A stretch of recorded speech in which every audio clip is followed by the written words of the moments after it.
Saludos a todos. Hoy vamos a desmontar el mito número 9. Rusia liberó al mundo del nazismo.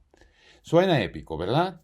Desfiles, estatuas, eslogans que gritan heroísmo desde cada esquina. Suena como si una sola nación hubiera cargado toda la guerra sobre sus hombros. Pero hay un pequeño detalle que casi nadie menciona. En 1941, la Rusia que hoy celebra no existía. La Federación Rusa que todos conocemos nació en 1991, mucho después de que los muertos se contaran por millones. Lo que había era la República Socialista Federativa Soviética de Rusia, solo una caja entre 15 en el supermercado de tragedias llamado URSS. Cada una con su propio pueblo, sus propios muertos y su propio desastre. Así que cuando escuchas Rusia ganó la guerra, lo que realmente significa es yo gané el partido mientras otros jugaban, sangraban y morían por mí. Es como aplaudir al que llegó a la meta mientras los demás se rompían las piernas en el camino. Antes de hablar de héroes, recordemos lo incómodo. Antes de 22 de junio de 1941, la URSS fue aliada de los nazis. Agosto de 1939, Pacto Ribbentrop-Molotov. Polonia dividida, países bálticos anexados, Finlandia atacada. Durante esos meses, soviéticos y nazis compartían la mesa del crimen, literalmente. No era la Gran Guerra Patria, era la pelea de dos dictadores que compartían el mismo desprecio por la libertad. La ironía, cuando Hitler atacó en 1941, no empezó la guerra sagrada, empezó la pelea entre bandidos. Es como si dos ladrones planean robar un banco juntos, luego uno le dispara al otro y todos aplauden al que queda vivo. No basta con evocar el pacto Ribbentrop-Molotov como una traición diplomática. Hay que nombrarlo como el primer acto coordinado de agresión. La Unión Soviética no fue víctima inicial de la guerra, sino cómplice activa. Y el canto "El ejército ruso derrotó a Hitler", aquí surge un problema. El ejército ruso no existía, existía el ejército rojo, multicolor y multilingüe, con uniformes que nada tenían que ver con la Gran Rusia. Lucharon ucranianos, bielorrusos, kazajos, armenios, georgianos, tártaros, chechenos, calmucos, mordvinos, yakutos. Todos ellos formaban la columna vertebral del esfuerzo bélico. Y ahora resulta Rusia ganó la guerra, mientras todos los demás sostenían el rifle. Y mientras la propaganda actual celebra héroes rusos, olvida mencionar que la mayoría de los soldados que murieron no eran étnicamente rusos, ni de Moscú, ni de Leningrado, sino de otras repúblicas nacionales. Incluso entre los llamados rusos, la mayoría eran tártaros, chechenos, calmicos, mordvinos, moksas, yakutos. La propaganda los fusiona todos bajo la etiqueta de Rusia, borrando la diversidad y apropiándose de sacrificios ajenos. Y ahora los números que no mienten. De hecho, los números expuestos por historiadores soviéticos y rusos, no occidentales. Entre las pérdidas durante la guerra, tanto militares como civiles, Rusia no está en el primer lugar. En el primer lugar está Bielorrusia, que perdió 25.3% de su población. En el segundo lugar se encuentra Ucrania. Sus pérdidas, 16.3% de su población, y solamente en tercer lugar está propiamente Rusia, 12.7%.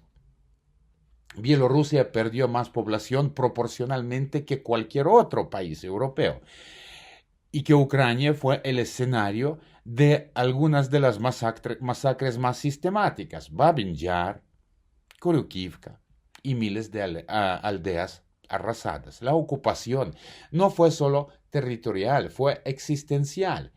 Y aquí está lo importante. Los primeros en recibir el golpe fueron precisamente Ucrania y Bielorrusia, cuyos territorios completos estuvieron bajo ocupación nazi durante toda la guerra.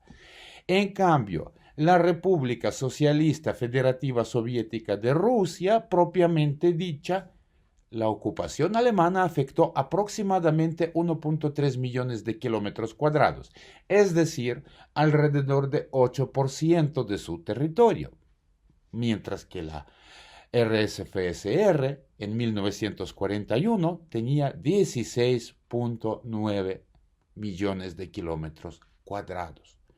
Los que sufrieron la destrucción total y la ocupación completa hoy son olvidados, mientras se celebra a Rusia como la gran heroína de la guerra. Entre los rusos había tártaros, chechenos, ingushes, calmicos, hercias, moksas, pueblos nativos de Siberia, o sea, la mayoría de sus muertos no eran rusos. Y aún así, la propaganda dice, Rusia ganó la guerra.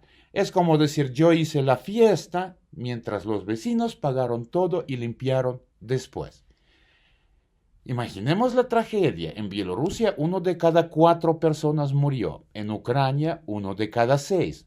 Mientras tanto, Moscú y Leningrado sí sufrieron, sí, pero bastante menos, y hoy celebran como si hubieran cargado con todo el peso de la guerra. Después de 1945, los países liberados fueron ocupados por otra dictadura.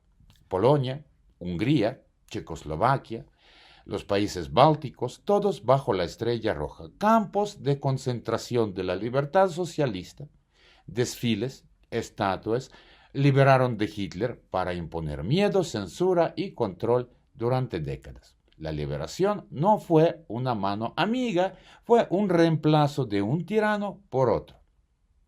Y si alguien se rebelaba, el nuevo libertador respondía con tanques y cañones. Pero hay algo más que no se cuenta: las violaciones masivas y el saqueo sistemático. Se estima que entre 1.4 y 2 millones de mujeres en Europa fueron violadas por soldados del Ejército Rojo en 1945. Muchas fueron atacadas repetidamente, algunas hasta 70 veces. En Berlín se calcula que 100.000 mujeres fueron víctimas de la violación y unas 10.000 murieron como resultado de estas agresiones. Además, el saqueo fue generalizado. Soldados soviéticos se llevaban relojes, joyas, obras de arte y objetos personales que hoy podemos ver libremente en el famoso Museo Hermitage en Petersburgo, que todos adoran, ¿no? Incluso en una famosa fotografía de la bandera sobre el Reichstag, un soldado aparece con 2 relojes. Y todo esto con el consentimiento tácito de Stalin, quien afirmó que tras la campaña tan dura, cito, los soldados tenían derecho a entretenerse con mujeres. Fin de la cita. Así que mientras la propaganda soviética hablaba de la liberación, la realidad era otra: ocupación, violencia y saqueo. Y mientras Rusia culpa a otros de colaboracionismo, la historia real se ríe en silencio. De los primeros en colaborar tras la invasión alemana en 1941 fue el territorio de la República de Lokot, en su propio territorio ruso, bajo control alemán, con su policía, periódico y ejército local. Pero esto no era simple obediencia. Fue una colaboración activa y organizada. Los líderes locales juraban lealtad a Hitler y administraban la región siguiendo órdenes alemanas. La policía local ayudaba a capturar y ejecutar los guerrilleros y judíos, colaborando directamente con los nazis. El ejército participaba en patrullas y combates junto a las fuerzas alemanas, protegiendo al ocupante. Su periódico difundía la propaganda nazi, promoviendo la cooperación con los invasores. Es una ironía histórica. Mientras unos morían por la patria, otros organizaban su pequeño Reich doméstico. La República de Lokot no fue una anomalía, fue un síntoma. La colaboración rusa con los nazis existió y fue organizada, pero la historiografía oficial la borra por completo porque rompe el relato de pureza histórica. Aquí solamente se puede añadir que Lokot tuvo su propio sistema judicial, su propia policía antisemita y su propia prensa de propaganda. No fue una zona ocupada, fue una zona administrada por rusos bajo el Reich. Y otro hecho incómodo: sin los aliados, la URSS no habría sobrevivido. Lend-Lease, camiones Studebaker, aviones Spitfire, trigo canadiense, carne enlatada, aluminio, caucho, tela para uniformes, todo llegaba por barco, tren y avión, y ahora Moscú proclama con orgullo: nosotros solos derrotamos a Hitler. En los primeros meses de la guerra, más de 3 millones de soldados del Ejército Rojo se rindieron o fueron capturados. Sí, oyeron bien, 3 millones, muchos de ellos sin apenas resistencia. Es como un estudiante que entrega un proyecto que hicieron todos y dice: yo lo hice solo. La URSS recibió más de 400 miles de camiones, 13.000 de locomotoras, millones de toneladas de alimentos y materiales. Sin eso, no habría habido Kursk ni Berlín. Y sin el frente occidental, Hitler habría concentrado todo en el este. La victoria fue colectiva, pero la memoria fue privatizada. Y Rusia repite los viejos mitos: desnazificación, liberación de pueblos hermanos, tanques en Bakhmut, no en Berlín. Es un guión completamente idéntico: culto al líder, propaganda, miedo. Hoy esta historia se repite. ¡Qué paradoja! Rusia ganó al nazismo para convertirse en su heredera. Liberó al mundo no del nazismo, sino de la memoria, de la conciencia y de la verdad. Así que cuando alguien te diga: Rusia liberó Europa y todo el mundo del nazismo, pregunta: ¿liberó de Hitler o de la posibilidad de recordar quién realmente luchó, quién realmente murió y quién se apropió de sus cuerpos y sus historias? El mito de la liberación es una farsa, pero las consecuencias siguen vivas: ocupación de la historia, robos de memoria, miedo perpetuado y la usurpación de sacrificios ajenos. Mientras Moscú celebra su heroísmo robado, el mundo recuerda los nombres que Rusia nunca mencionará. La verdad no se puede uniformar, no se puede enterrar bajo monumentos ni desfiles.